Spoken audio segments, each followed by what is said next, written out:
Hey everybody, a very excited Edre here, and I'm going to be reviewing the new BTS album, Map of the Soul 7. Let me just say that going into this, I was excited. I mean, I am not the biggest K-pop fan, I'll admit. I'm not like crazy, I'm not a stan, I guess. And with BTS, I appreciate them, I've always kind of liked them, but I've never considered myself a stan. Like, I know the members, but if I'm being completely honest with you guys, I haven't memorized all their voices to the point where I know who's singing or rapping on each song. So I'm not going to really bring that up much on in this review, so I'm sorry for that. So keep that in mind. But going into this, I know that the first couple tracks on this album had already been released a year prior. I never got around to really listening to it just because I was busy listening to a lot of different music. So to me, a lot of everything on here is fresh. And let me just say, going into here, what I was expecting was pretty traditional BTS, like pretty much what I expect from them. And what I got was that, but like way more, a lot better than I was expecting. And honestly, this album, it definitely blew me away with the how good I think it actually ended up being compared to what I was expecting. You know, stylistically, there's a lot of elements of that classic hip hop. There's a lot of hip hop throughout this thing. You know, there's a lot of trap presence, but for everything that's like that, there's also much more. There's a lot of atmosphere here, a lot of feeling to these songs, a lot of epicness, I like to say. And the instrumentals on this thing are solid throughout, like pretty much entirely. And vocally, I don't speak, that language, so I don't understand what they are all saying, although there is a bit of English sprinkled throughout this album. I appreciate the vocal abilities, the ranges, and the rapping abilities of each of the members here. I think they all do very, very, very well. And I think the song lengths on this album are usually between 3.5 to 4 something minutes, and I think that's the perfect length for these songs compared to over here in America, where many popular songs are under 3 minutes. Cons, I mean, it's hard to say because it's more on a song-by-song basis if I have anything negative to say. I think sometimes some of the sounds that are used can be similar to others and it can get a little repetitive, but overall I feel like most of my cons come from individual songs. This album opens up with the song Intro Persona, which is one of my favorites on this album by far. And not only do I think the rap is fantastic and I think the beat is good, I love the use of the electric guitar chugging throughout this entire thing. This song is followed up with Boy With Love featuring Halsey. And for those who don't know, I reviewed Halsey's album Manic earlier this year. Or it's funny I say earlier this year, it was last month. And I wish Halsey had more stylistic stuff like this. I mean, this feature adds a lot to the song that was already strong to begin with. I think that this is a really good example of a Western artist such as Halsey merging with some of the more K-pop stars, and I feel like this song, Boy of Love, turned out absolutely great. The next song, Make It Right, is an interesting cut. The main thing that sticks out to me is really the more pop elements of the lead on this thing, which I enjoy the lead. I think as a song, I do have some issues with it. It's not my all-time favorite, I'm not going to lie. But I really also don't think it's that bad, and I genuinely do enjoy the lead, I enjoy the production, I enjoy the song. Decent. Man, I don't even really want to pronounce this because I'm really bad at pronouncing things. Jameisvu? I'm only gonna say it once. I promise.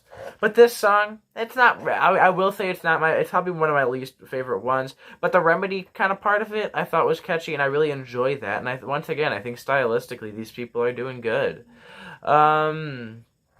Dionysus.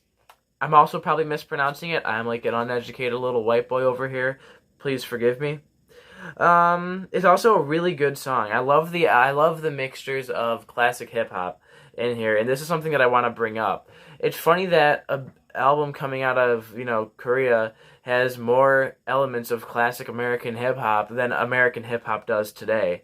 And I think that the way they execute it and make it into a modern, more unique thing to their, style is amazing. In fact, I think it's really good, and this occurs on many songs. There's multiple songs in which this theme is present. for every old style hip hop song, there's a new style, and I appreciate that. And I think that it's just one of the many things that adds to this album. Atmosphere. I said it once, I will say it again. The atmosphere of this album is phenomenal, and I don't think that's illustrated better anywhere than Interlude Shadow. That's probably one of my highlights on this album. Because not only is the emotional atmosphere enough to get my heart pounding, uh, it has that hip hop side. It has the hip hop side. It's everywhere. I mean, and it's just this song, for being in a different language that I don't understand, it affects me. You know, musically, this is a really good song, and I think it's a great sign when a song that's mainly in a foreign language can affect you in a way that a lot of music in your native language can't. And you have to give them props for that. I mean, I'm not going to go in direct order. I'll be here all day. But some of my other favorite ones are Louder Than Bombs. I think it's a really great dramatic track. And it's a good crossover, I think, with K-pop and American Western pop. And I think that it's one of the peak K-pop ballads I've heard in a long time.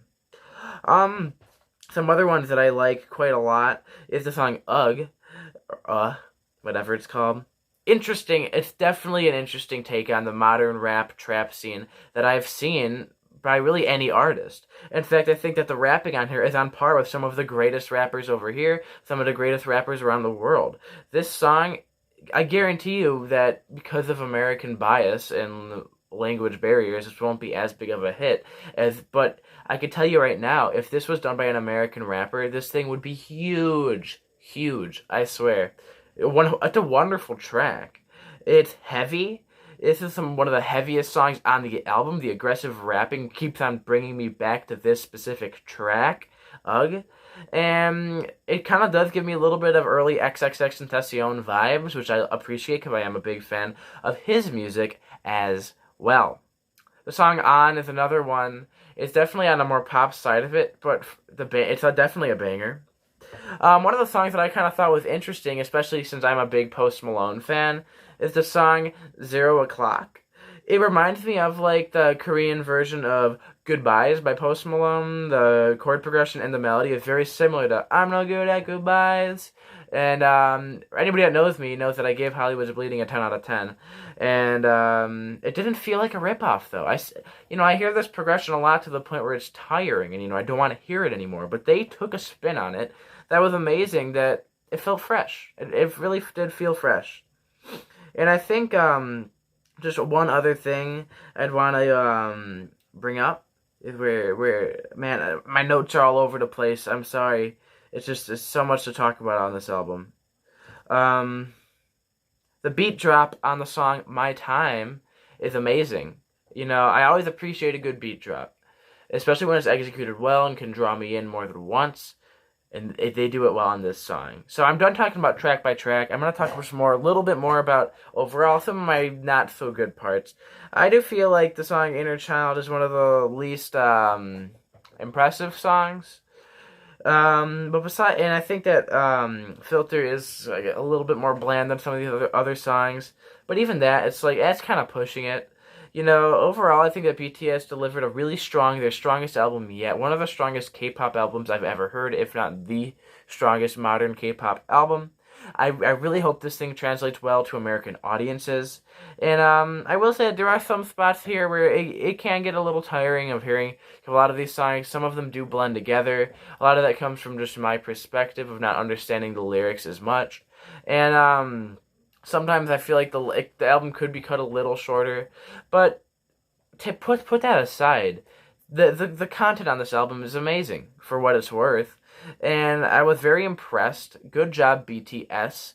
I think this is definitely probably one of the strongest albums I've heard in a while from a band, a boy band, I guess you could say. I hate calling them a boy band, but I guess by definition they are. Really in a humongous amount of time.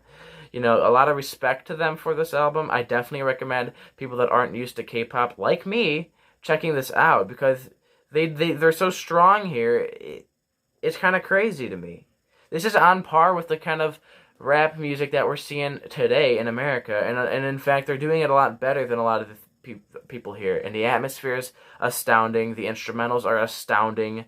The vocals and the rapping are very impressive. The song lengths are really good. The style choice that they went with is good. The incorporating old and new hip hop as well as pop, and even having some guitar on this thing is good. And I don't have that much negative to say. I am feeling a strong 8 to a light 9 on this album. This, as of right now, is the strongest album I've heard so far this year. I was not expecting it to be the strongest album I've heard this year, but it is. I recommend this to everybody. Good job, BTS. Hope you guys have a good career ahead of you, and your fans will always be on your side. That's about it. Good.